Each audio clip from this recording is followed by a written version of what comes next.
our interview that we'll have.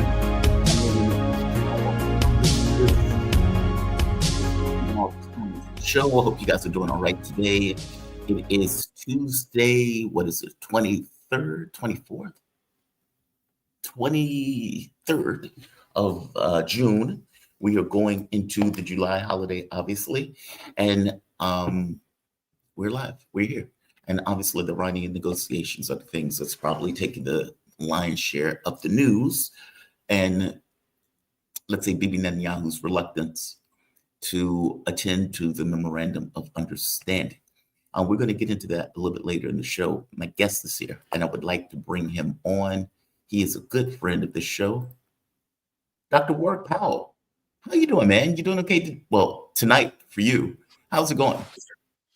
I'm okay. Good morning. Good morning.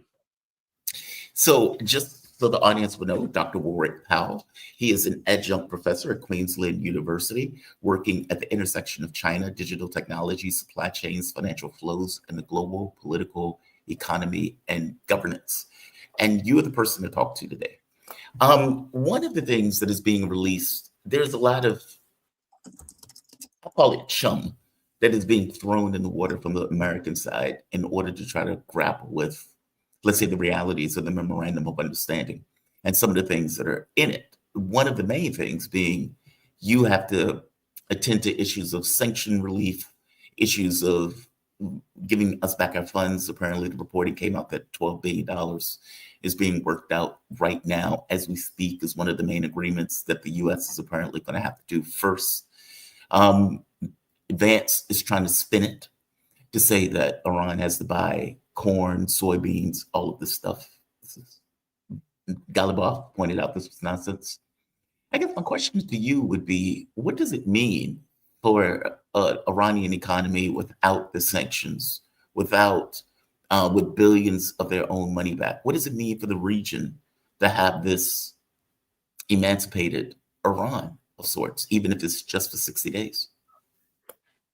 Well, it will enable Iran to deal with a lot more countries. And when you're able to deal with a lot more countries, you're able to access new markets for the things that you make and that you have more than you need. And of course, importantly, it also means that you're able to access the goods and services that are made by others that until now you've been prohibited from accessing. And those sorts of things can really be quite important for economies, particularly when it comes to new technologies and raw materials that are necessary for technical development.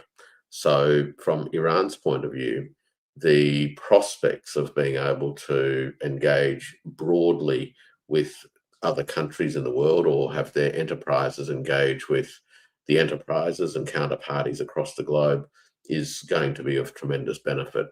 It will also, of course, contribute to, I think, the enrichment of the region, broadly speaking. Of course, a lot depends on whether or not this MOU ultimately amounts to anything, whether or not there is a long-term meaningful peace that can be achieved, which can enable countries in the region to re-establish sensible relationships with each other after the conflict, and where they can focus on building the infrastructure and the economic integration that they kind of began exploring a few years ago, and to their mutual benefit. So there's a lot of ifs and maybes at this point in time, but I think it is clear that Iran is making an important point as much as anything, and that is that for many decades it's been subjected to heavy sanctions, and that it will no longer put up with that. It has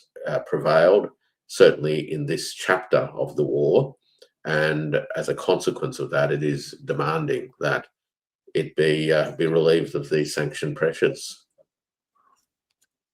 I noticed you said this chapter of the war. Yeah. Well, you know, I mean, this chapters, imply books, imply multiple chapters. Yeah, look, we have, of course, in this region, the United States and Israel have been prosecuting a multi-decades conflict, ultimately with the aim of clearing the decks for the pursuit of the broader ambitions of Greater Israel, and for the United States through this mechanism to secure its own geopolitical and energy interests. So, you know, it's not a short-term war. It's been one that has been on and off for many decades in terms of hot wars. As we were discussing, the economic war against Iran has been long-standing. And given Israel's current reluctance to play ball, either the inability of Washington or the reluctance of Washington to pull Israel into line, you know, all of that suggests that there is a lot of fragility in what's going on, to a point where cynics might say that this is just theatre designed to buy the Americans time, designed to enable the American political elite to scramble their way towards the midterm elections, and perhaps to rearm and recalibrate their approach. So, you know, one can always be hopeful that the memorandum of understanding leads to a meaningful détente and then lays the foundations for a viable and sustainable peace. But I don't think just because we're hopeful, we need to be optimistic. We need to be optimistic at the same time. I'm not entirely optimistic, given the long history of this particular dispute and American-Israeli attitudes towards Iran, which frankly is seen to be the fly in the greater Israeli ointment. Yes, I agree with your pessimism on this one, even though, yes, hope springs eternal. I'm not all that hopeful. I want to show you this. This is Netanyahu. Well, aside from the fact that America is talking about this in very odd ways, but it's doing so in order to sell it to its population. This was Netanyahu. I think this was yesterday, if I'm not mistaken, or the day before yesterday. Now, I'm not going to play this because it's in Hebrew, but I'm just making the point that he's standing here in the speech effectively saying, we're not changing anything. We're not pulling out of Lebanon. We're not, if the troops need to attack, then they need to attack. And they're using this weird language of defense as they're invading somebody else's country. We're defending ourselves as we're invading somebody else's country. I can't believe they're hitting us with drones as we're trying to murder the population. It's very strange.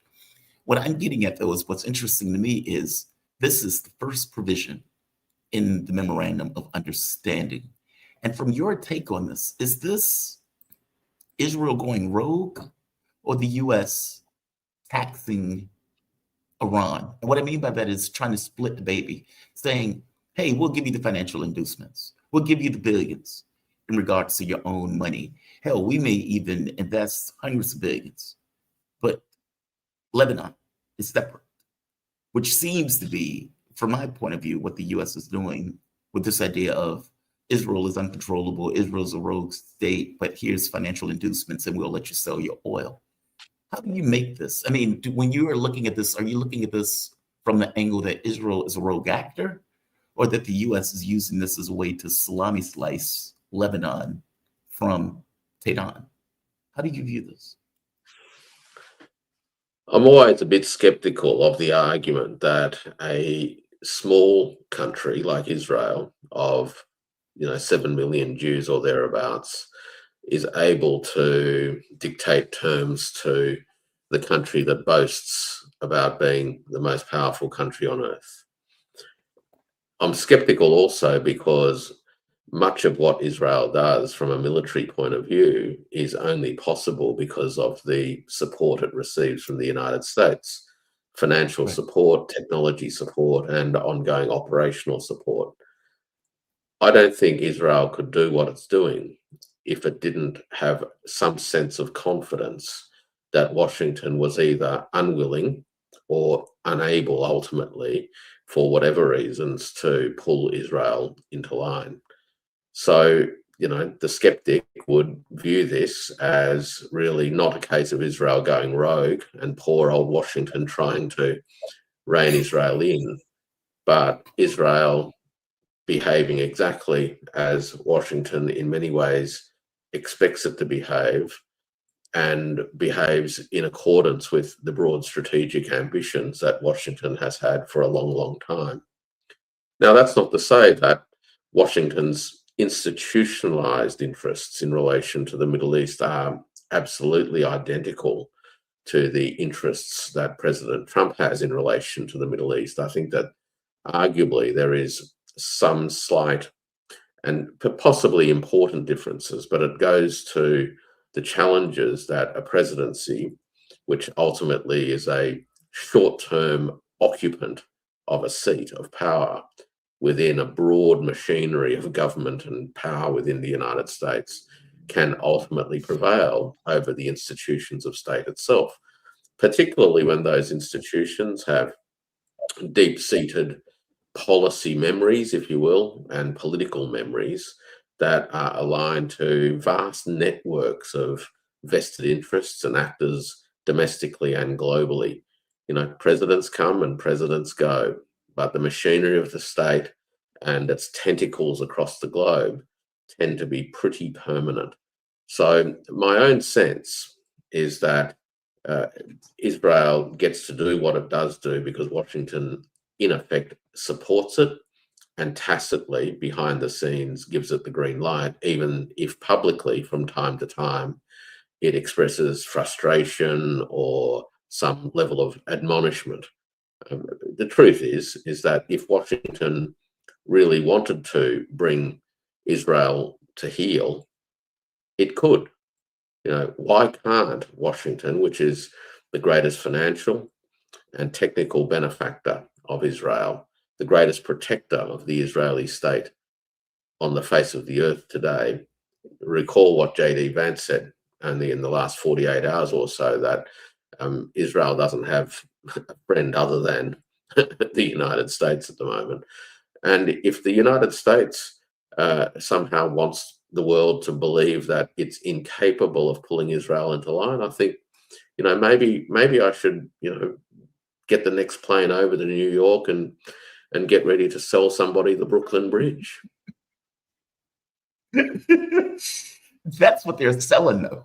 Oh, that's what they're selling in spades. And I think for me, like, I guess as I make the argument to people, I've seen this before. Joe Biden did this. Like Joe Biden was like, oh, I can't believe Bibi is doing this. Oh, Bibi is so, you know, he keeps attacking this place and that place. And oh, I don't have any control over Bibi. And then at the end of it, when all was said and done, Israel pointed out that at no point did Joe Biden ask them to do anything, and that they were shocked by Biden's, let's say, reluctance to get involved after their bloodlust was demonstrated. Yeah. And same thing with Trump. I don't believe the breakdown in the relationship. By the way, is it okay if I was going to ask if the audience has any questions on this to bring it up? This has been a very big issue from the standpoint of the channel, and people have been very curious about what this stuff means. For example, $300 billion of investment. I guess, one, do you see that happening? And two, what does that mean in practical terms of having that much money being dumped into Iran? I mean, obviously, countries wanted to be involved in Iran even after the JCPOA. This is a revitalization, or is it? Are there strings attached? Is there? Give me your take on this, the money that's supposed to be being dumped into Iran. Well, money's only useful if it mobilizes real resources, human resources, natural resources, technologies, energy, and all those sorts of things. So you've got to have a reason for mobilizing resources to accomplish certain objectives, you know, objectives of economic development or what have you. One of the interesting things I think about the situation in the Persian Gulf, Iran, as well as the other Persian Gulf states, is that between 2022 and last year, China actually entered into a series of important strategic agreements with Iran, but also with Saudi Arabia and the Gulf Cooperation Council itself and the member states. And these agreements involve extensive catalogue of economic development program. which would enable the Gulf states and Iran to progressively industrialize and diversify their economic foundations so that they were progressively over time less reliant upon the foreign reserves garnered through the export of oil and gas and, to some extent, petrochemicals, etc., and to have an economic foundation that positioned this part of the world and the communities or states in this part of the world with a post-oil future. And in some respects, I think many of those proposals as part of these agreements, data centers, transport connectivity, electrification networks, renewable energy systems, etc., together with a whole bunch of industrialization programs, whether it's in Saudi Arabia or in the UAE. All of these things, I think, are in many regards back on the table. It's the only way in which the region as a whole can find a new foundation for a future where the security of all the participating member states in the region actually have a common stake in the future of the region. The historical model of regional security has been one where the United States has delivered a security blanket by virtue of its forward bases right across the region. And as we've discussed before, the experiences of the war is that the United States is actually in no position to defend those forward bases. And because of that, the entire security architecture is now up for grabs. When China's foreign minister met with Iran's foreign minister maybe maybe even 4 weeks ago now, time flies, they actually left that meeting speaking explicitly about a new architecture based on the principles of good neighborliness. And that really undergirds the idea that the regional states are going to need to be responsible for their own security. Now, this is a challenge for Israel, of course, because Israel has always depended upon, ultimately, the United States to deliver for Israel. We know that even during the recent round of warring, this particular chapter, if one will, that the United States expended far more of its interceptor arsenal to assist Israel to intercept incoming drones and missiles than the Israelis did themselves. Right. So this is clearly going to be a big challenge for Israel in terms of how it seeks to engage in the region. If it persists with the idea of Greater Israel, then it's clearly incompatible, right? But at some point in time, perhaps the arm wrestling of the United States will ultimately see the United States explain to Israel that it needs to come to the party. The United States is in no position to sustain the old model of American presence in the region based on these military bases, and it needs to find a different way. That's part of what I think the struggle's about, is that it actually can't bring itself to contemplate the alternative, because everybody knows that the alternative is only going to take place because the United States militarily has been defeated in the region. So regionally, I think the opportunity exists, Jamal, for an economic framework that undergirds a regional security architecture based on ideas of indivisible security, where the architecture, the arrangements, and the agreements are actually arrived at between the member states of the region and will be designed, developed, and implemented by regional states in the interest of regional states. Now, that's a pretty big move, because what that basically says is that this is going to be a region, or a region's future security environment, that will at best have a much lighter presence from the United States, or in fact have the United States push right out. Dr. Powell, that sounds too much like right. That sounds far too much like right. When like, for example, I've spoken to people just before the war started, and they would say, well, the US is low on interceptors. We are low on armaments per the Ukraine conflict. So there's no way that the United States is going to start a war with Iran. And here we are starting a war with Iran. I want to get your take on something else. So this, as you pointed out, J.D. Vance effectively going after Israel, saying, look, don't bite the hand that feeds you, effectively. You only have one friend.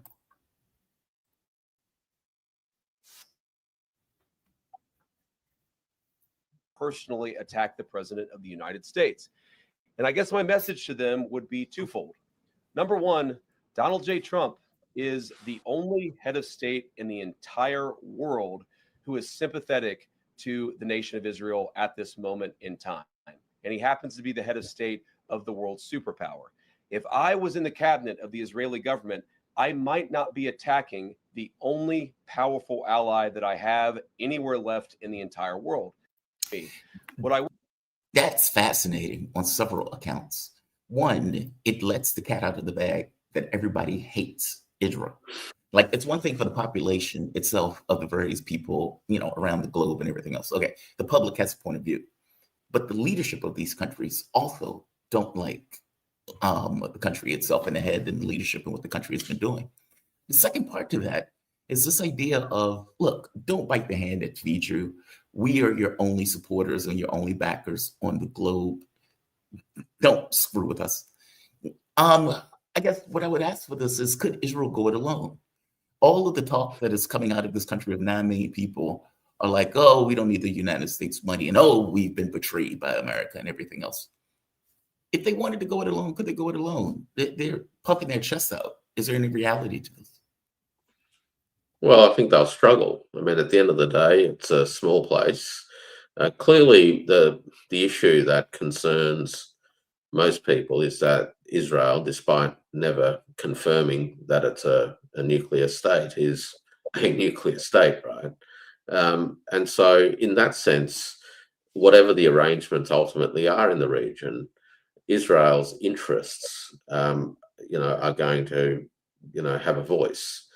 You can't just shove a nuclear state off to one side and just hope that things will be okay and you can get by without in some way having a way of engaging with them.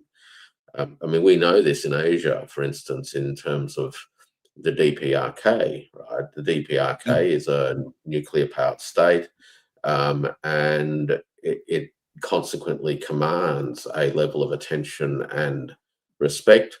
It's not to say that it's particularly well liked by many in the region, particularly, the Japanese and those in the south of Korea. But nonetheless, it is a reality, and people have to learn to live with these realities. And given Israel's nuclear capabilities, I think it's inevitable that the regional nation states will need to learn to live with an Israel. But this requires Israel to also ultimately realize that the grand dream of greater Israel has hit a dead end. And for it to come to that realization really requires the Americans ultimately to also come to that realization. I don't think the Israelis have a hope in hell, a snowball's hope in hell of prosecuting this grand plan if the Americans were not supportive of it. So this ultimately is going to require Washington to come to a new understanding about Israel and the future of the region. This is the hard part for me, because the political dynamics inside Washington, sees a lot of financial beneficiaries from the money's flowing from the Israel lobby. So why ultimately are congressional representatives going to make a move against their principal benefactors? So these are some of the real practical domestic institutional factors at play and local domestic interests at play that happen to parlay this question of Israel for the purposes of domestic political power. And but can Israel go it alone? I doubt it.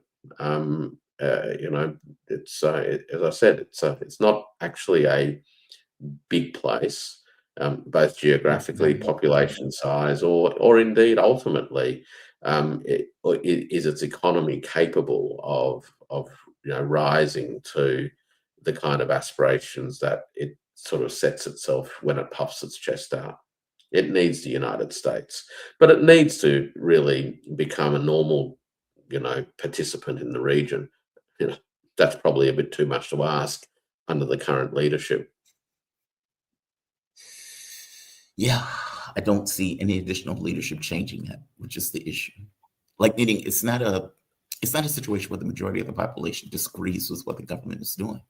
They agree, which is frankly terrifying. But you're right. I don't see a country of 9 million people effectively going it alone from the U.S.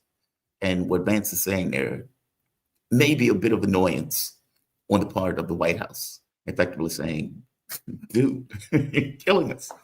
By the way, the changes and the agreements that the United States made, those agreements were made because of the pressure, the economic pressure, correct? Like there wasn't, I don't think the U.S. wanted to make this deal. I think the U.S. was forced to make this deal because of the pressure that was taking place in regard to our tanks being empty in August and September. I mean, I guess, is that enough ongoing momentum in order to see many of the tenets of the agreement fulfilled, because the U.S. has to fulfill certain tenets of the agreement because they need to keep the Strait open? Is that the way we should be looking at this, or is there something else that I'm missing on this? Well, people often say that President Trump's very transactional. Sometimes I think I understand what that means, and sometimes I don't. But I think one of the ways that manifests itself is that it tends to have relatively short time horizons in terms of the things that matter to President Trump and the kinds of issues that ultimately feed into his calculus. And he has a midterm election coming up. Losing that midterm election would create a lot of significant political problems for him and also for his family. We know that his family have been significant financial beneficiaries of this current term of President Trump number 47, to the tunes of hundreds and hundreds of millions of dollars. Right. So the last thing that the Trump family needs is to lose control of the Senate or the House of Representatives. That's the first thing. I think the other point about the political dynamic, of course, is laying the groundwork for not just the midterm elections, but the next presidential elections. We're only talking 2.5 years away, let's not forget. This is not a very long time. And the calculations that I think are, I guess, working their way through President Trump's mind and also the minders inside the Trump Republican Party, together with the political advisors and the members of Congress at the moment, is they're thinking about their vulnerability politically, not just in the midterm elections, but in the next presidential elections.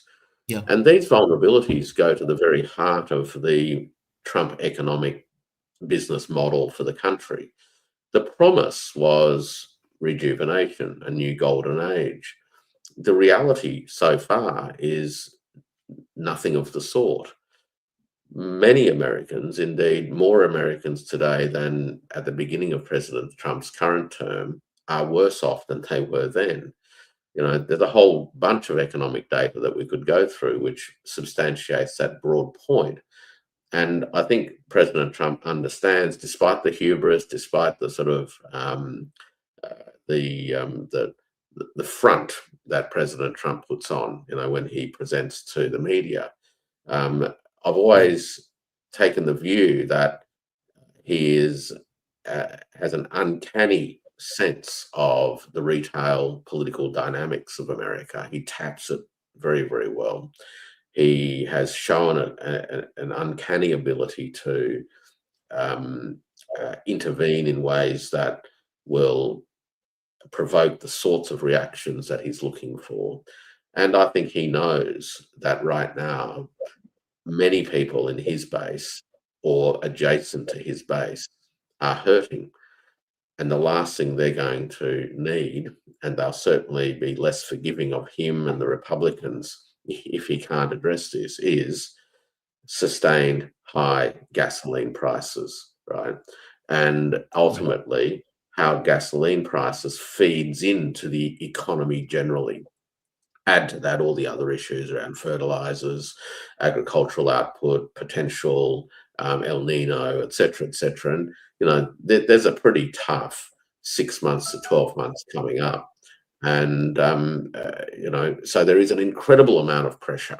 I think Trump's under a lot of global pressure as well, because a faltering American economy and allies, erstwhile allies, that are also feeling political heat because of a faltering global economic situation caused by America's wars, will start to further undermine the United States' current standing in the globe.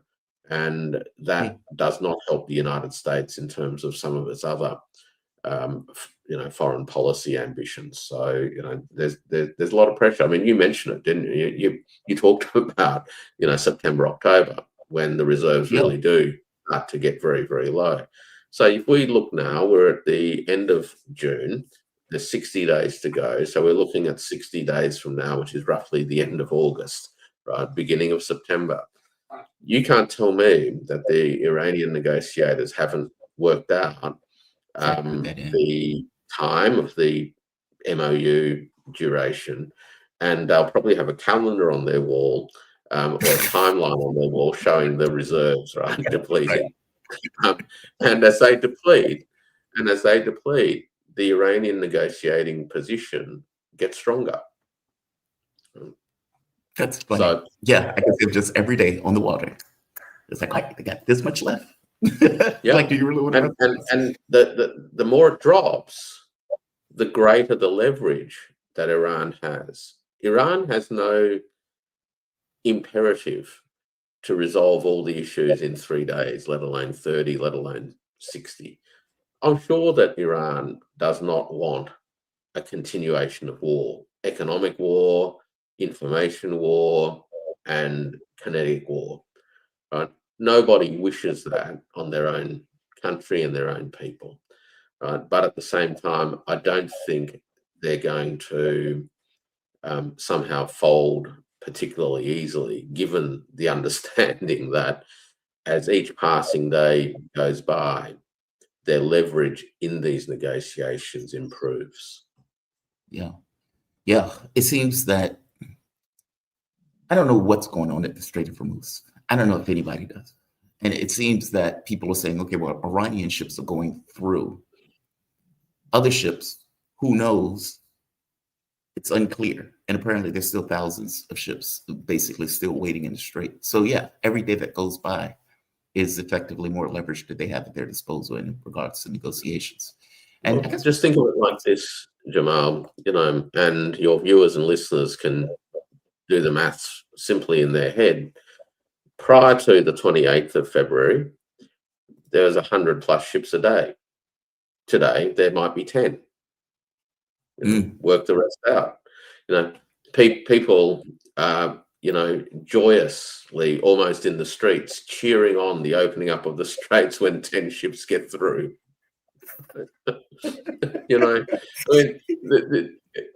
Let's not forget, 10 ships is more than one ship, no doubt, but 10 ships is a lot less than 100 ships. So, this isn't going back to how the world was on the 27th of February anytime soon. Wow. Well, they said the strait is never going to leave our control from henceforth. They were very clear about that. Like, he recently, I think it was Galibov, came off and pointed it out. Before I let you go, Keir Starmer.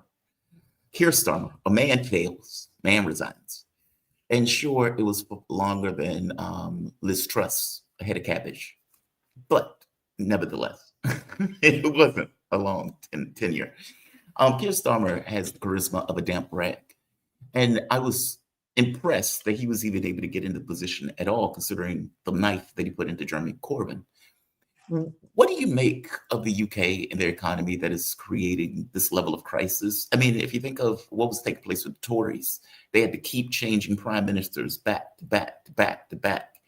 And it seems that Labour is going to be in a similar situation because at the end of the day, the material realities on the ground don't seem to change regardless of the prime minister that they put into office. And it seems that that's the thing that's driving the political instability in the UK. Or do you disagree with me on that? Give me your take on this. No, I think that's right. Keir Starmer is the shortest lasting Labour Prime Minister for 100 years, since Ramsay MacDonald in 1924. Wow. Right. He will go down in history as the second shortest tenured Labour Prime Minister. Okay. This has been a disastrous tenure for both Starmer and also for a British Labour Party that romped in the last election with an extremely large majority. The fact that it had a large majority, however, belies a different reality, and that is that a large majority in the House of Commons was built on actually a pretty fragile public mandate, and that happens because of first past the vote voting. The Labor Party promised lots of things in the lead up to the last election, and it has let people down on almost every big ticket item. Everything substantial in relation to reforming the fundamental structures of the national economy, the proposed or the promised nationalisation of critical public services, they were all abandoned within a short space of time of coming to office. And we now have a UK, and I hear this and from talking to colleagues and friends in the UK, and also obviously review the reportage and the data, that economically speaking and socially speaking, it is at best stagnant, and indeed in parts of the UK, things are going backwards. Public services are declining in quality, the cost of living is increasing, homelessness, hunger, people going without heating during the course of recent winters. All of these have impinged on the standard of living of Britons, and the Labor Party has literally, I think, had no program that you could argue resembled anything to do with what the Labor Party really should be about. And it has become a party that is nothing more than, I guess, in the words of a British politician, it's just one cheek of the same ass. And unfortunately for ordinary people in Great Britain, they've been abandoned by the political elite, who over the course of 30 to 40 years have pursued economic and social policies that have undermined the foundations of Britain's living standards. And the chickens are now coming home to roost politically. We have a situation where, because of the failures of the Tories and now the failures of the so-called Labor Party, that a private company masquerading as a political movement and party, Reform, is now looking like it is in the box seat to form a government after the next general election. Right? In Australia, I'm experiencing a very similar turn of events where a marginal political party is now running neck and neck with the government of the day and has superseded the former Liberal Conservative Party that dominated Australian politics in the post-Second World War era. And all of this is a consequence of economic policies that have undermined the living standards of many ordinary people, that have destroyed the social license that underpinned the post-war settlement, that have undermined real wages growth by destroying collective bargaining, you name it, and the idea that somehow a change of face is going to make any difference at the moment, I think, is probably the greatest insult to the voting public of the UK. I am fascinated by this. Like, I saw this. I don't mean to get excited. Maybe it's the coffee, but I am fascinated by this. I saw this when I was covering. I was going to cover the European parliamentary elections. This was not last year, the year before last, and it was amazing to me to see how similar people are. Like, meaning even in the U.S. the U.S. is different. Our political system doesn't exactly. It's allowed to have a third party, but it's not viable under normal circumstances. People have this idea of the esoteric other, meaning I'd vote for this person if I thought this person would win, but I don't believe this person will win, so I'm going to vote for the parties that I typically vote for, even though I don't like those parties. Whereas in the UK, Australia, Europe, your ability to create a new party and have people vote for those new parties is a thing in your political system in a way it's not in ours. You're right. Reform UK, Nigel Farage's party, the guy who, I don't know if you remember when Brexit happened, and this is an aside, and I'm sorry, I just wanted to point it out. When Brexit first took place, Nigel Farage had been in the European Parliament for like a decade, screaming, we're going to leave, we're going to leave. And the day that the vote came down for Brexit, and Nigel Farage, the next time he was in Parliament, he was a crowing chicken. He was crowing. I said we were going to leave, and we're leaving. But he did add it, however, we don't want to be at odds with you in regards to a trade relationship. We want to have a good trade relationship with you, meaning you're chest thumping. And then you're turning around saying, oh, by the way, though, we still need you for trade. That's the guy who is head of the party that is just seemingly is going to clean up in the next election in the UK. You pointed out the same thing is taking place in Australia. And I guess my question is the same thing taking place also in Europe? Meaning whether it's the AfD, whether it's obviously Gogetscu was kicked out and they were able to put somebody in from the standpoint of Romania. But even in France, when they kicked out Marine Le Pen, it doesn't necessarily stop, what is his name, Bardella, and that party from still gaining ground in French politics. Are we looking at just a basic reshuffling of the deck in regards to the parliaments in Europe? Also, look, that this is not isolated to the UK or for that matter to Australia. Well, that's right. And in many ways, people have observed the rise of the so-called new right, in Europe, the UK, to some extent, possibly Australia as well. And also MAGA, as a reaction to, 3-4 decades of, neoliberal economic policies, et cetera, et cetera. What people need to understand, though, is that the politics of the new right actually doesn't have an economic program that fundamentally differs from the economic program that has led to the levels of disillusionment and disenfranchisement that currently exists across the sort of advanced Western countries of Western Europe, the United States and Australia. The so-called new right preys on grievance, and it racializes it and turns it into a cultural identity question. It does not deal with it by addressing questions of economic structure. Right? Why is it that ever since the mid-1980s, we have seen ongoing public discourse about the progressive deindustrialization of advanced Western economies? Why is it that there has been consistent hand-wringing and concern about the decoupling of productivity growth and real wages growth?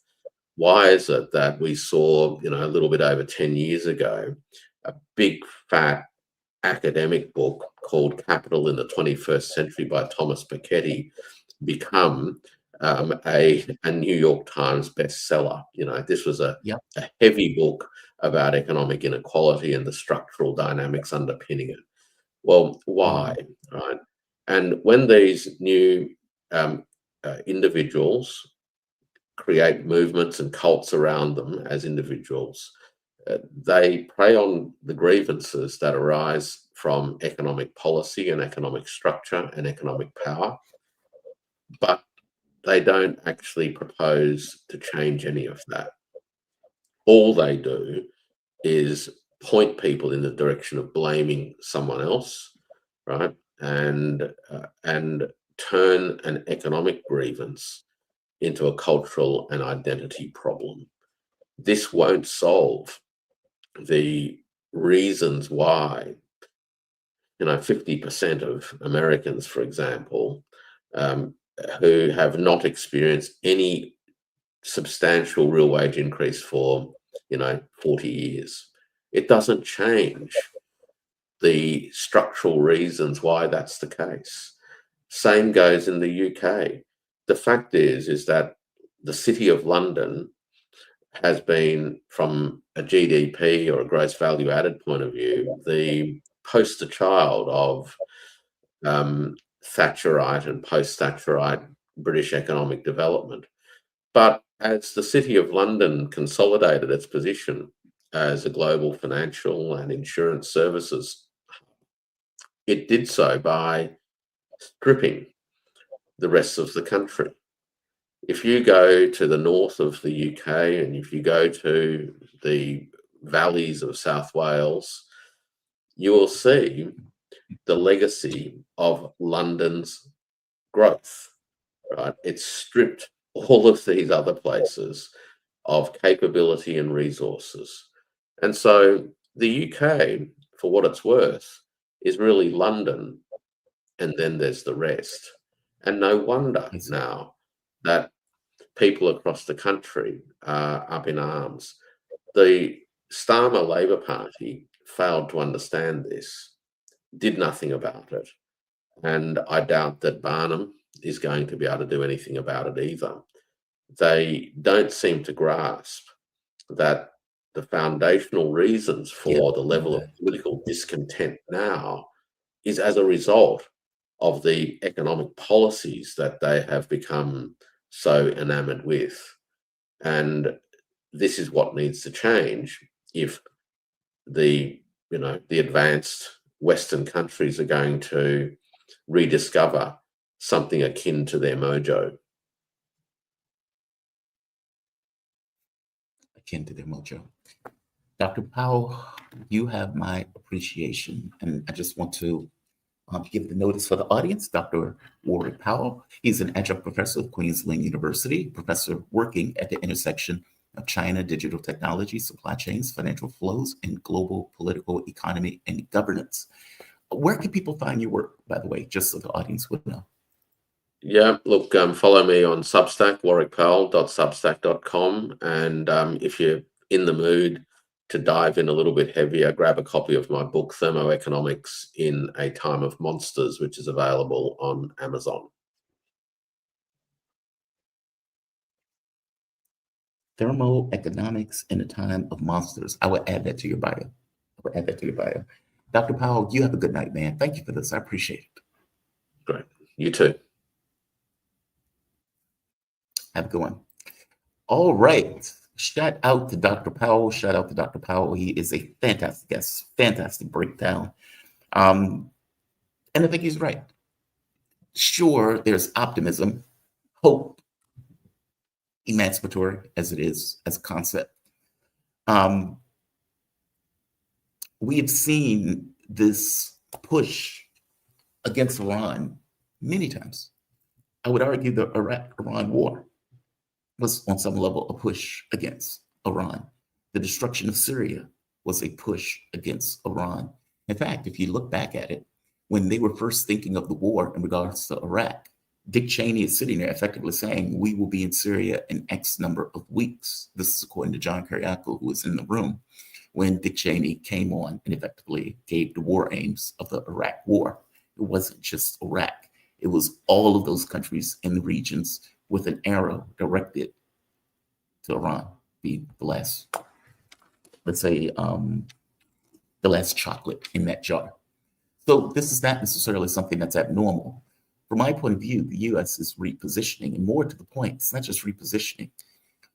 Whether in fact or whether in theater, it is trying to create this impression that there is a wedge between the U.S. and Israel. Now, if this is true, and if there is indeed a wedge between the U.S. and Israel over the issue of Lebanon, that needs to be fleshed out in a way that people can kind of see that division. But right now, to me, this sounds every bit as much as the talking that was taking place in the Biden administration, where there was pretended to be this division between Netanyahu and Joe Biden, or in the Trump administration, where Donald Trump has done this over the course of his presidency, complaining about Netanyahu. Reporting that an F-bomb was dropped doesn't move me in the least. What moves me is whether the U.S. takes physical, materiality actions in order to disambiguate itself from Israel. That would give me some indication that these things are separate entities. Right now, I don't believe that.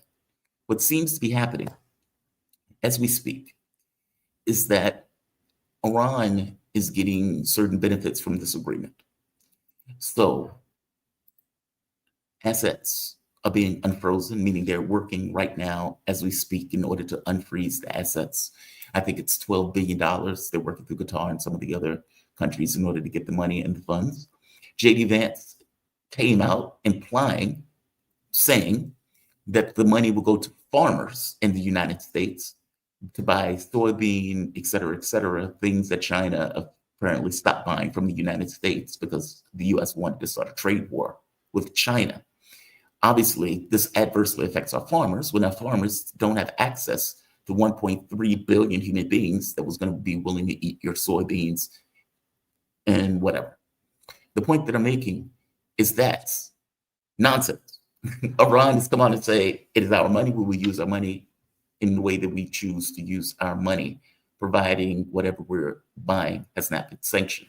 That does not mean we're buying your soybeans and your corn, etc.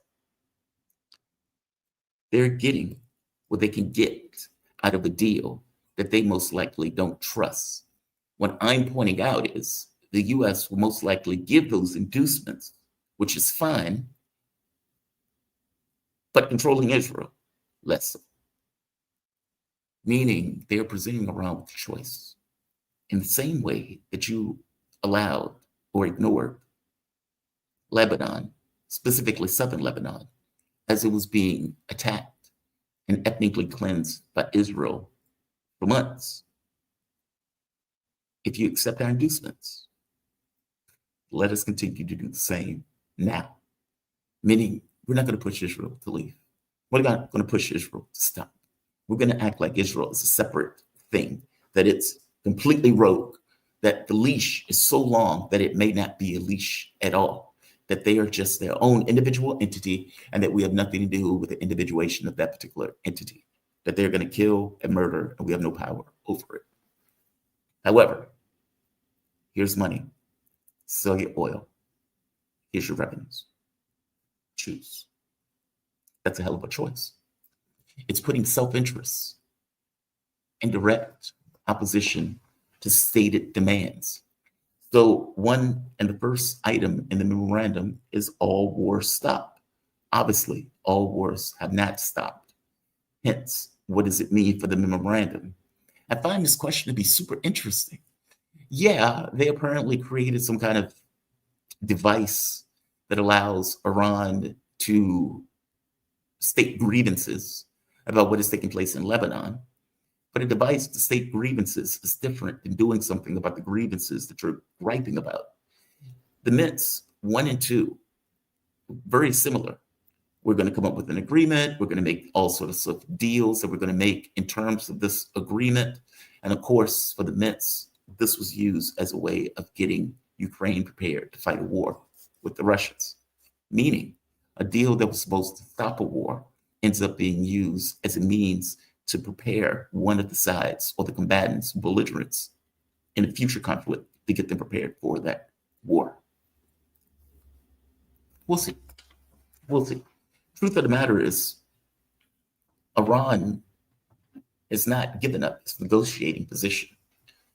Truth of the matter is, it controls the Strait of Hormuz. And more to the point about controlling the Strait of Hormuz, the Strait of Hormuz is not necessarily going back to normal.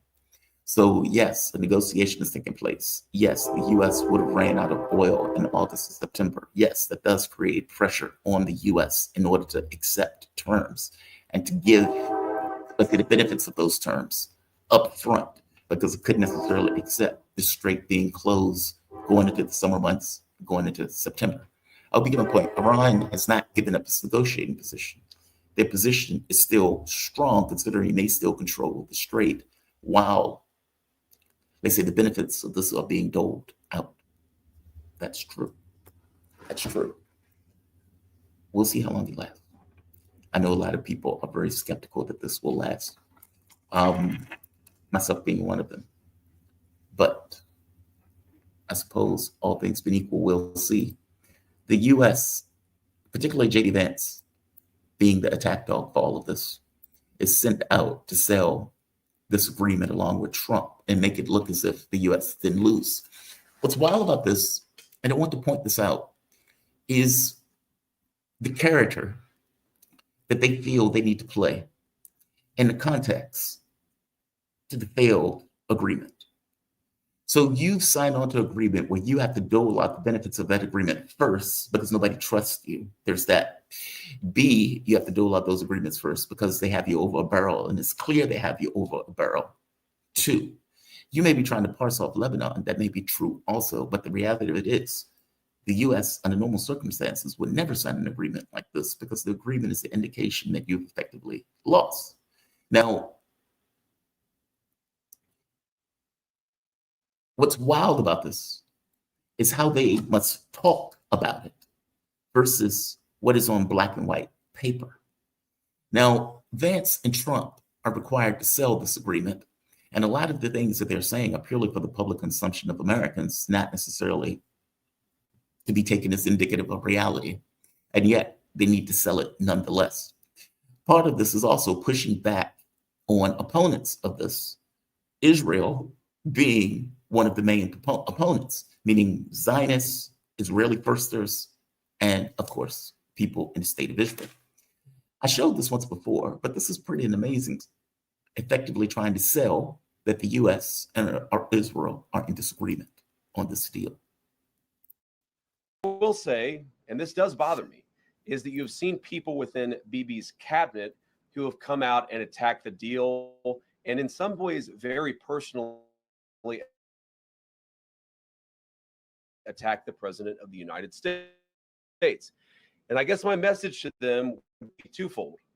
Number one, Donald J. Trump to the nation of Israel at this moment in time. And he happens to be the head of state of the world's superpower.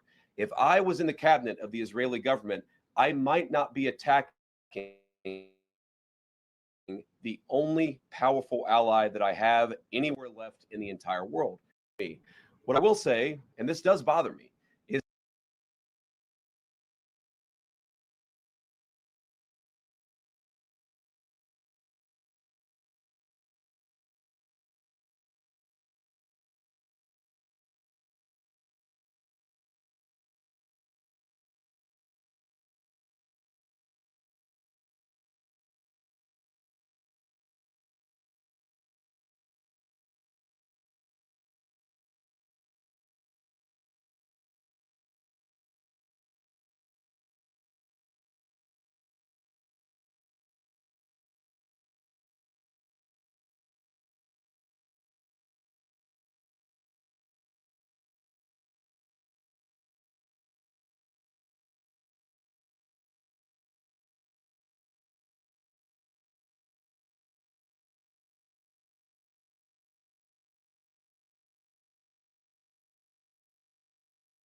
Hey, here's another beauty. What's this one? Well, Here's a real earlier beauty. Go today, ahead. the Israeli Prime Minister Benjamin Netanyahu said his forces are not leaving Lebanon.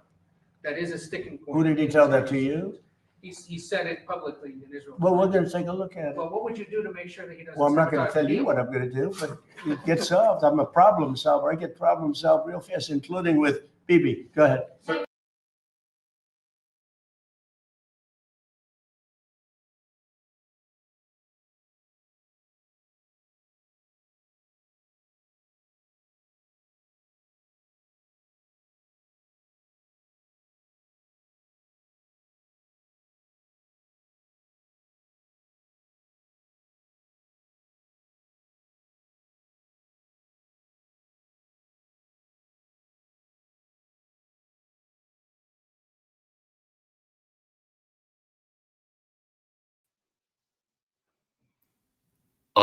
The mic is off. Great. The mic is off.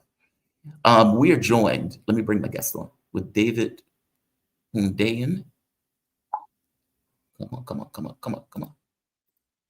StreamYard is being very weird today. Give me 1 second. There we are. David, welcome to the show. Apparently, I am doing a monologue with the mic off.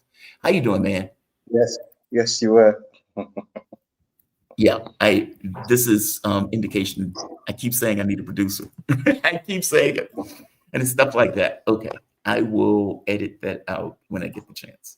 How you doing, man? You doing all right this evening? Not bad, not bad. And just for the audience to know, David Hundayan, he is an investigative journalist, author, and filmmaker, founder of West Africa Weekly, and founder of The Spearhead, which is a damn good organization. You can go check them out either on their, you can check them out on YouTube. I usually find this stuff on YouTube. Thank you for joining me. I'm glad you could join me. You guys have recently put out the video or the documentary on Tasmania, and we talked about that last time. I would like to ask one question, just so the audience would know. Why is Tasmania important? And I don't mean that in a spiritual sense. Everybody is important to themselves. I get that. But I mean that in a geopolitical sense, in the reasons, in a way that the U.S. or Western forces would try to, let's say, flip that peg on the board to be in their side. Why is it significant? Okay, so first of all, Tanzania, not Tasmania. I'm sorry. I'm sorry. The country in East Africa, not the region of Australia. Yeah, you you need to get some more sleep, Jamal. I'm sorry. But please. Geopolitically, Tanzania is located at the junction between two worlds. So if you understand Central Africa, primarily the DR Congo, as the middle of the world in terms of the center of the world in terms of resource extraction, then you know that there are either two options available. Either the resources head west to the Atlantic Ocean and they go to the US, or they head east to the Indian Ocean and they go to China. Right? That's the primary geopolitical calculation. And now Tanzania obviously borders DR Congo and currently is the primary route by which resources are evacuated from DR Congo. And obviously, because the port of Dar es Salaam is an Indian Ocean port, from the US government's perspective, China has preferential access to resources coming from the Democratic Republic of Congo and Zambia, which is where most of the world's rare earth minerals, copper, tantalite, cobalt, all the things that make your electronic life function. That's where all those things come from. So the US is funding the construction of something called the Lobito Railway Corridor, which is a 1,300 kilometer railway from Kolwezi, which is in DR Congo, to the Western Angolan port of Lobito, which is on the Atlantic Ocean. So the idea is evacuate all those minerals from the soil in Zambia and DRC as quickly and as cheaply as possible. Avoid any population centers whatsoever so that there's no processing or any sort of economic benefit to the local population in the area. Evacuate it as quickly as possible, straight line across the rainforest to the port. From there, it's loaded onto ships going straight to the US. That's the Lobito Corridor, which is currently under construction. Now, Tanzania has its own competing railway, which is already in service. It's Africa's first long-distance electric standard gauge railway line. It was constructed without any sort of significant international debt burden. The money was, although it was debt financed, but it was internally sourced, right? And the contract was given to a Turkish firm that is currently already in what's the word I'm looking for? It's in operation already. So from an American perspective, Tanzania offers China the opportunity to gain access to DR Congo's resources at a cheaper and more rapid rate than it currently can.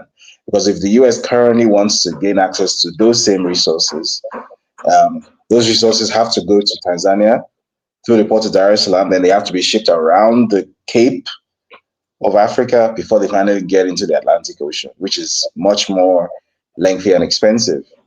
So basically, just by the accident of geography, Tanzania is basically located right at the geopolitical center of the quarrel between the US and China. So that's what's really going on there. That's what the interest of the US really is in Tanzania. Now, there are other interests. Many people don't know this. A lot of the minerals and resources that are available in DR Congo are also available in Tanzania. But Tanzania has done a much better job of keeping its resources in the ground than DR Congo. But there are significant resources to be extracted there as well. Currently, East Africa's largest gas field is under development in southern Tanzania. It might not surprise you to know that in the aftermath of that stage-managed post-election violence, which was created last year, one of the main beneficiaries of that violence, when the US ambassador was basically able to blackmail the Tanzanian government, basically threaten the Tanzanian government with sanctions if they didn't get their way. And ExxonMobil has basically been one of the big beneficiaries there, because that deal is now essentially being led by ExxonMobil. Right, so there's billions of dollars worth of value that is to be had. So that's what makes Tanzania so important. It's bordered by 8 different countries, most of which are landlocked. So it's like the primary port for like a whole swathe of some of the most resource-rich areas in Africa. And in addition to being the outlet for those countries, it is led by a socialist government. Now, some would argue that no, Tanzania is not officially like a communist country. It runs a market economy. Yes, it does, but the guiding philosophy of the ruling party, the party of Julius Nyerere, is something called Ujamaa, which is basically socialism with Tanzanian characteristics. Right?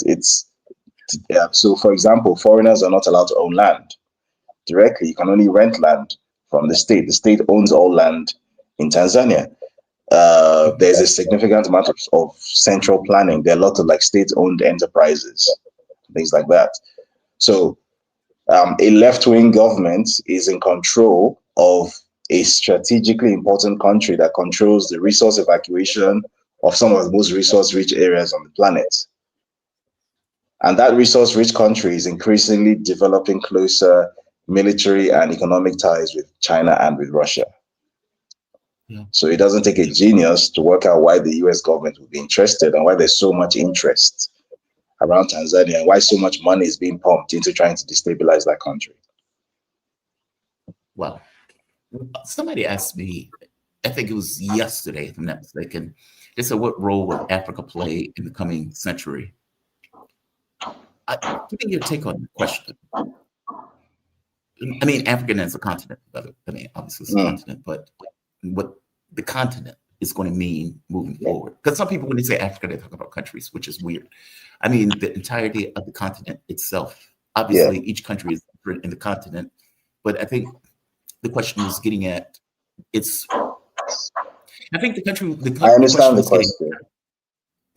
I understand the question, and I think the answer I'll give is, so there are 2 possibilities. One is good, one is not so good. I'll start with the good. So the good possibility is that currently the growth trajectory that Africa is on technically has the world's fastest growing middle class, Also is one of the, I think it's the only region in the world which has a population that is actually growing as against stagnating or falling. Its economies are growing at roughly 4 to 5% per annum. So if that trajectory continues on paper, and then there continues to be significant investments in education and infrastructure, on paper, what that would mean is that over the next century, Africa would increasingly become the center of the world, because for the first time in I don't know how many centuries, the majority of humans in existence will be African. That's another thing. At the current rate of population growth in Africa, I think it's estimated that by the end of the century, I think 4 out of 10 people on the planet will be African.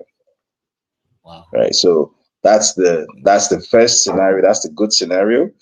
Africa becomes an economic and inevitably political center of the world. Now, the not so good scenario is that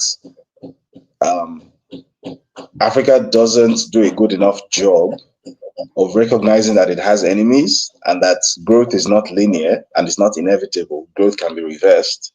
And as a result, you see more and more incidents like what was attempted in Tanzania last year.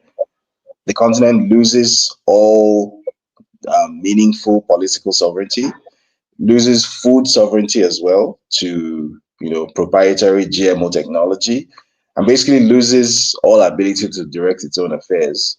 And it basically sinks into the position of being like a second scramble for Africa, for African resources, while the African people themselves are increasingly become like a marginal presence even within Africa, due to all manner of things which, if you were to say them here, will be classified as conspiracy theories, so I'll leave them out. But that is the reality of the world that we live. So those are the two possibilities. Well, those are stark differences. Those are very stark. Yeah. Like in regards to one being this kind of geopolitical player, this economic powerhouse as it grows and develops, and the other one being captive, for lack of a better term. Yes.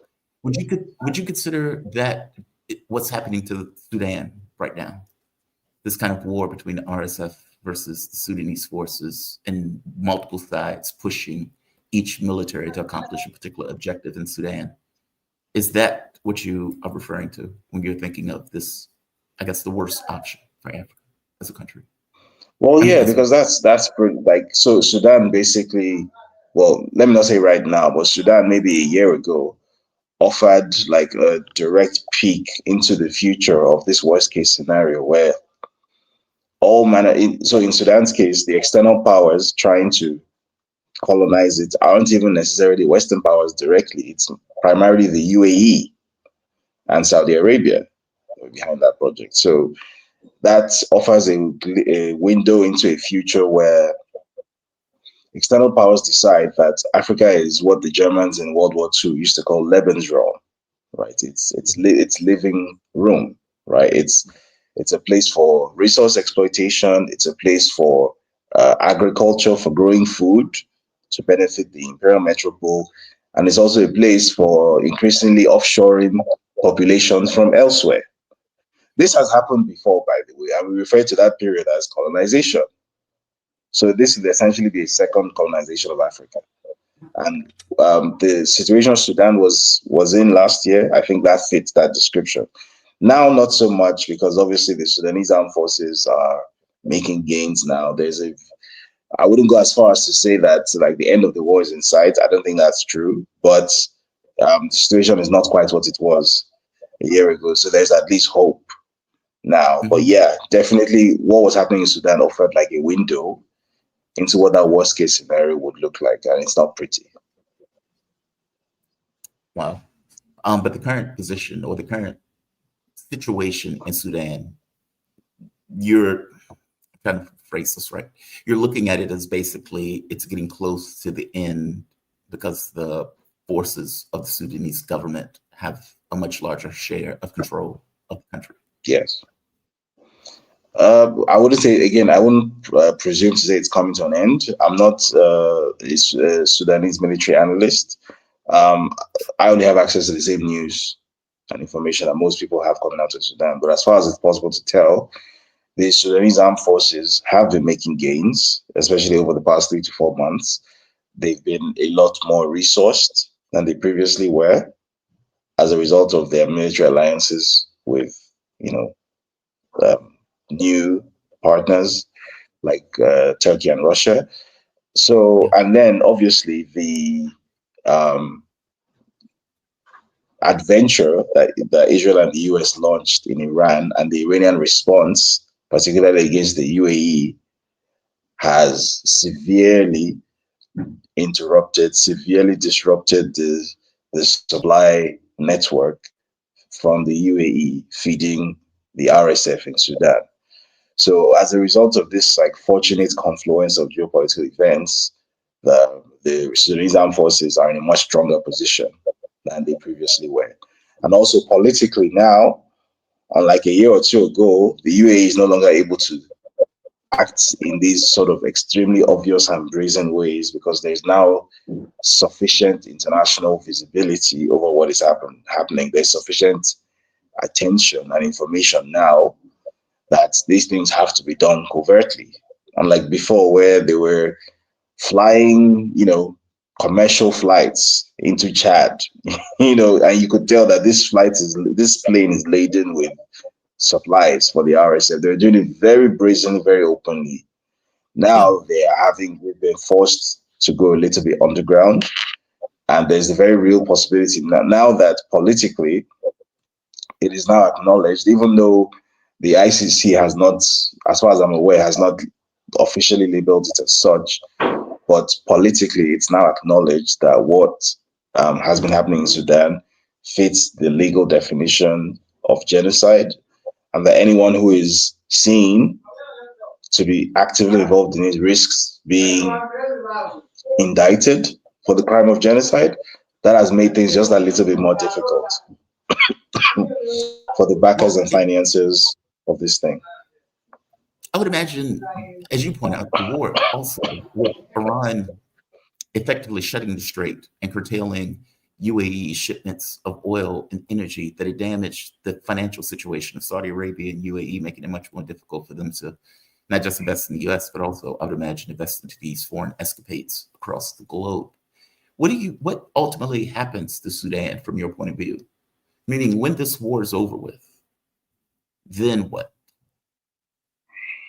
That is a very difficult question to answer because there are two layers of the Sudanese crisis. There's the external layer, which is what we're dealing with, the fact that external actors are stirring up and funding, say, civil war in the country, a proxy war. But there's the internal layer, which is also linked to external actions, but it's an internal layer in the sense that it has become an internal Sudanese problem. The problem being that Sudanese society historically is deeply racially stratified.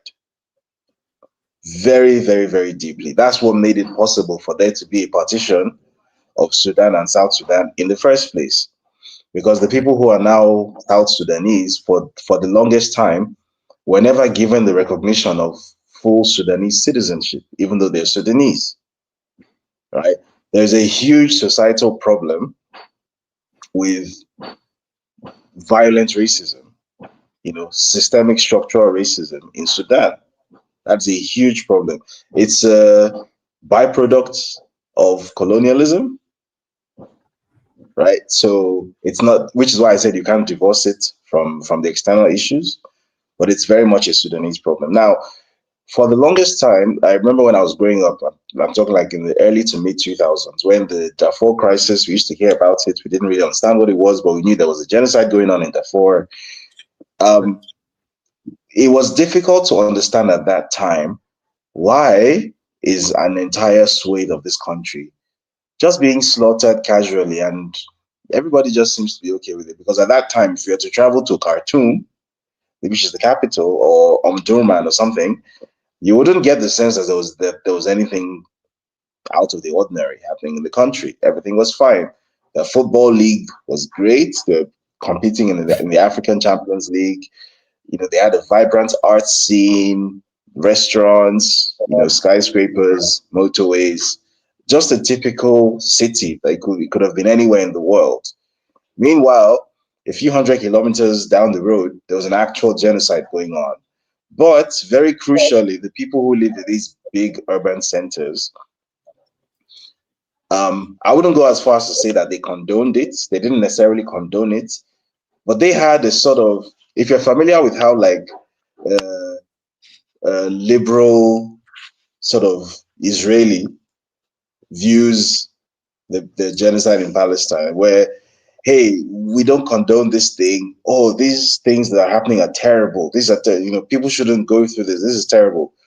But it doesn't have anything to do with me. I'm not the one doing this. I'm not the one in Gaza slaughtering people. So just because I identify as Israeli, just because I think that the political state of Israel has a right to exist, doesn't mean that I condone this. You can't refer to me as a genocide supporter. That's blood libel. That mindset. It's a very similar mindset to how the sort of Arabized Sudanese people see what has been happening historically to the African Sudanese people, or to the Sudanese who are considered to be African, because that's another problem. The line between what is Arab and what is African in Sudan is one of the knottiest, very, very, it's almost impossible to unwind. So you can see someone who has my exact skin tone, someone who looks like me, and he will tell you he's not African, he's Arab. And what's his I'm sorry to interrupt. This now makes more sense. When I was in Egypt, somebody stopped me and they didn't know what I was, if that makes sense. Like, they were trying to decide whether I was Nubian or whether I was exactly. It confused me. Exactly. Because I was like, what are you? So when you think of an Arab, you're thinking of someone that looks like someone from Saudi Arabia, right? But in Sudan, the definition of Arab is a bit more fluid. So someone like me could call himself an Arab in Sudan, and I would say, oh, my great grandfather migrated from Medina or wherever, and I'll say, hey, look at the curl in my hair. It's not 4C curl like yours. It's 4A. I have some Arab admixture, and all that kind of stuff. Yeah, like there's a whole societal complex around these things, and there's a reason behind it. The reason being that, again, as a direct result of colonization. During colonization, one of the it's also important to contextualize this. So Sudan was colonized twice. First by the Ottoman Empire, and then by the British Empire. So during Ottoman conquest and occupation, one of the ways that you could avoid that sort of imperial tax burden was to be classified as, Arab Muslim. So a lot of people, to avoid getting taxed heavily, adopted these identities that are not really true. So that's when people started inventing genealogies that didn't exist. My grandfather migrated from Medina. My great uncle on my mother's side comes from Mecca. Blah blah blah blah blah. A lot of it is just not true. These are just Black Africans like me. But to escape a certain colonial experience, they invented, and over time, over the centuries, this morphed into like a psychological complex. And then the British came and met that, and as the British always do, they built on top of it. Like the British have never met a situation where there's a problem and have lost an opportunity to make that problem worse, right? Because that's just what the British do. So they came and they met that, and they built an entire society on top of that racialized structure. So basically the lightest, kind of like how they did it in India. So the lighter skinned you were, the more privileges you were likely to have. And the more sort of darker skinned Nilotic that you looked, the more you were pushed to the periphery. So which is why when Sudan gained independence, the Sudanese military, the Sudanese civil service, all markers of Sudanese elite society were dominated by the lighter skinned or Arabized Sudanese who consider themselves to be Arabs, while those who were considered Africans, especially those who spoke African languages, because those languages there's been a centuries-long campaign to extinguish them off the face of the earth. So those who still spoke African languages, or even worse, still practiced their own native spirituality as against Islam, they were completely sidelined. So when Omar al-Bashir came into power, he was the guy responsible for the genocide in Darfur, and he is the progenitor of most of modern-day Sudan's problems. He basically, one of his tactics for staying in power and for maintaining diplomatic relations and support from the likes of Saudi Arabia and Qatar and whatnot was to double down on this thing. That somehow, he's going to fully Arabize Sudan, or whatever weird idea he had in his head. So the Darfur genocide, that's how that became a thing. So the point is, this war, this proxy war in Sudan, is not going to be the last that we're hearing of a conflict in Sudan. This is just the latest installment. After this war ends, if such a thing is even possible, Sudanese society has to come to a reckoning with itself. Sudanese people need to decide what it means to be Arab and what it means to be African, and whether there has to be any dissonance between those two identities. I think it's possible to be both, right? Yeah. I don't think that there necessarily has to be a contradiction between being Arab and being African. I think it's entirely possible to be both. I think for better or for worse, for hundreds of years, there's been a huge Arab presence on the continent of Africa. Yes, we know they came from outside of Africa, but they've been here for hundreds of years. It's not feasible or realistic to think that there's going to be such a time when, Africa is going to do some sort of like ethnic cleansing and fully Africanize itself. That's not, and with all due respect, that's not even how Africa operates culturally, right? It's entirely possible that you are here now. There's nothing that can be done about history, but now you have to make peace with who and what you are. And you have to find a way to sort of create a syncretism between both identities in such a way that they don't contradict each other. That's what Sudan hasn't done, because like many other African countries, its decolonization was surface level. It never truly decolonized. So after this war has ended, that's the conversation that needs to be had. Sudan needs to decolonize. Decolonize in every sense, not just in the Western sense, but also in the Middle Eastern Arab sense. That no one is asking you to throw away your Arab identity, which you've had for hundreds of years, right? You can be as Arab as you want, but that has to be an Arabness that doesn't come into conflict with the Africa around it and the concept of being African. So good luck to them. It's going to be a very, very difficult societal process for them, but I wish them the best of luck. That is fascinating. That is fascinating. And I'm pretty sure people in America could see the commonality in that also. Like, granted, the history is different, but you're still stuck with this idea of racial identity in a larger society, and how do you make these two sides work together, and your culture doesn't conflict with the other, that type of stuff. That is fascinating. That is just fascinating. David, I'm going to let you go. I want to thank you for this. Always a great breakdown. The audience loves you to death, so they love it when you come on. I love it when you come on. I always learn something anytime you are here.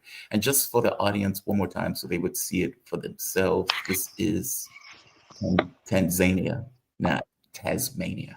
There's a difference in those things, obviously. So right here, this is the place we were talking about before.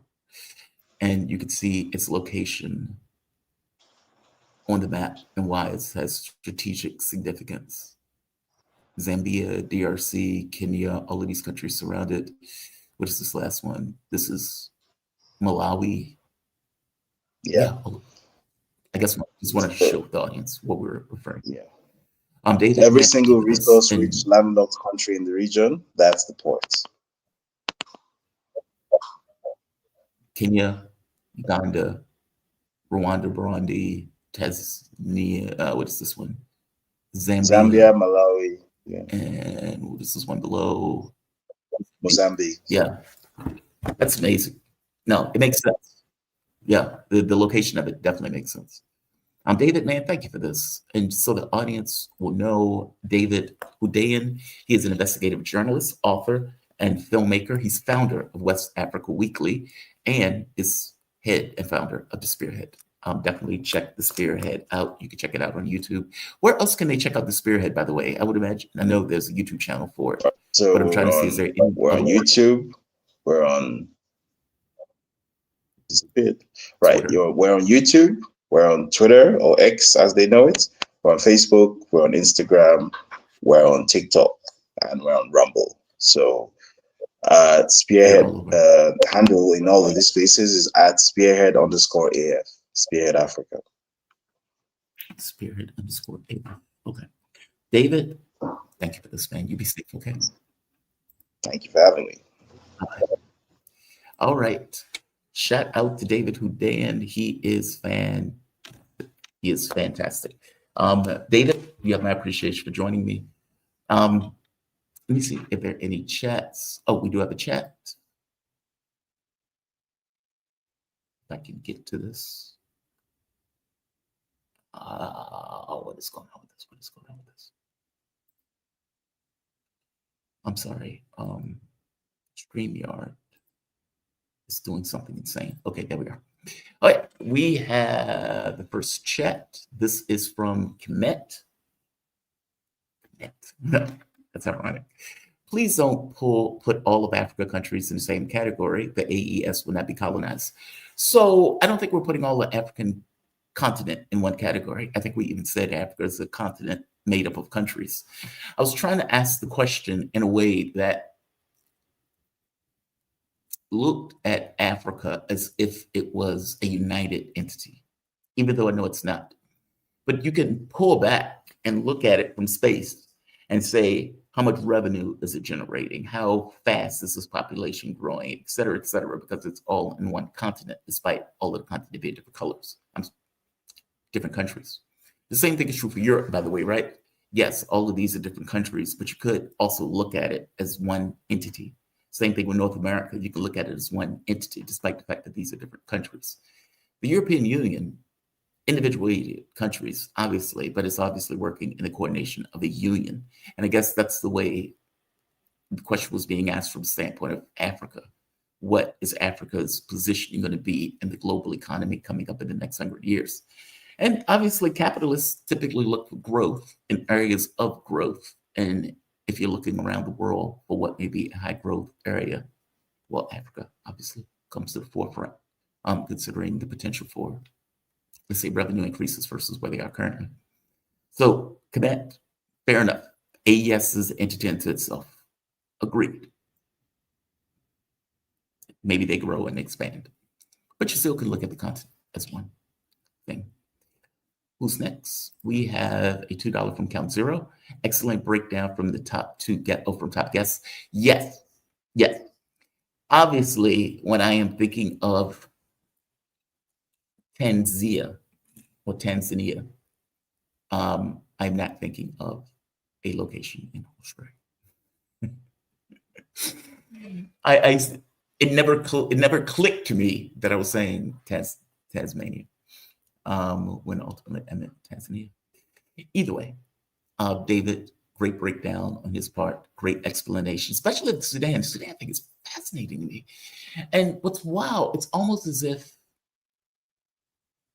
I often tell my mom when we're talking about countries and travel, the people are the same pretty much everywhere you go. Regardless of the country, there needs to be a way of something similar to toilet paper, something similar to condoms, something similar to fruity drinks that you're going to drink. Meaning, as a human being, there are things that are required for the human existence to perpetuate itself, and things just as human beings that we enjoy and that we like. And that those things are very similar wherever you are, regardless of the analytical overlay that may take place in the context of a country. The things that make us human beings and the things that we like as human beings are the same. I guess somewhere around it. Before I go, I would like to get into something that I was getting into when I was effectively muted. And what that gets into is what is taking place right now between the United States and Iran. As we speak, the United States is making agreements with Iran and Switzerland. They're making agreements. Now, what I mean by making agreements, there are certain things that the United States and Iran has agreed upon in the context of the Memorandum of Understanding. Now, a part of that is the freezing of funds or the unfreezing of Iranian funds. There's that. There's also the passage of ships, which in this case, the removal of sanctions from Iranian oil and Iranian oil products, meaning Iran is getting those things first because it knows that it cannot trust the US. And so it is effectively nailed down that these are the things that we must get first before we have any conversation about nuclear agreements and nuclear talks. This includes, at the very least, putting together a huge amount of money that is going to be investment, which you can call, by other terms, of reparations. Now, the US has to, in one case, defend this. In another case, try to make it as if they won. The dichotomy between the way the US is talking about this versus the way this actually is also rather fascinating.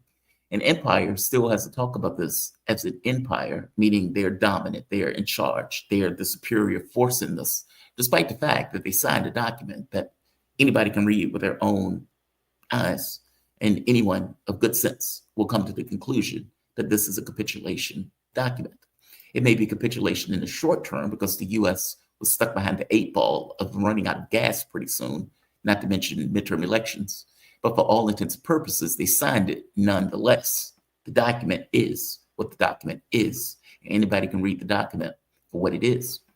Trump and Vance have been out here selling and, in one case, defending the document, with Vance trying to push back on Israeli criticism, effectively Israel being the child that gets everything that it wants, doesn't get the blue Maybach this time. It wanted the red, in which case it's throwing a tantrum. Now, in this case, you get J.D. Vance effectively going against the Israeli position, effectively complaining, hey, you have no friends. How are you attacking the only friend that you have in this moment? This is Vance. What I will say, and this does bother me, is that you've seen people at Bibi's cabinet who have come out and attacked the deal, and in some ways very personally attacked the president of the United States. And I guess my message to them would be twofold. Number one, Donald J. Trump is the head of state in the entire world sympathetic to the nation of Israel at this moment in time. And he happens to be the head of state of the world's superpower. If I was president of the Israeli government, I might not be attacking only powerful have anywhere left in the entire world. Now, Vance has also made the argument pretty stridently, you can't kill your way to a solution. We're trying to make a deal. Now, I am very skeptical of this, by the way. Vance is sitting out here to sell something. And what he's effectively selling is that there is a distance and a distinction between US policy and Israeli policy, and that Israel is an independent actor and a sovereign state. We have nothing to do with them. Hence, Vance attacking them because we can't get them to do supposedly what we want them to do. And this is in the context of Lebanon. Now, as you know, the Israelis have not stopped in Lebanon. They're still continuing their killing spree and ethnic cleansing spree. True, Hezbollah has been taking a chunk out of them in the south, but they still obviously have the ability for strikes, killings, and those type of things, which is what they've been effectively doing in Lebanon. They have come out pretty stridently saying, we are not leaving Lebanon. We are going to continue operations in Lebanon. Okay, that's super interesting, considering the first premise of the Memorandum of Understanding is Israel out. Israel stops. All wars stop. Obviously, this is a fascinating document. I've made the argument that this is the dog wagging the tail. And Iran has come out and effectively made the exact same argument. We know that Israel is under your, I'm not going to say necessarily orders, but we know that you hold the leash. Heel your dog. With the US trying to make the argument as if this is not the case and that the dog is not on a leash. The dog is just peeing on pretty much anything he could get his paws on. The problem is that the US signed that document, which on some level is the US indicating that they do have some level of control over Israel, even though the arguments that J.D. Vance is making right now acts as if they do not, and that there's some kind of opposition between the US policy and Israeli policy, which may be true on some level, but obviously the wants of Israel in the Middle East dovetail with the wants of the US in the Middle East, hence the billions of dollars that we give them, the weapons we give them, the political support that we give them in the UN General Assembly and the UN Security Council, or for that matter, going after the International Criminal Court when the International Criminal Court exerts legitimate authority at going after the butchers in Israel. I find it to be interesting. When asked, Trump comes out and claims that he controls Netanyahu. That he controls Netanyahu. When asked how on earth are you going to get them to stop? This is Trump claiming he controls Bibi. And by the way, I believe him.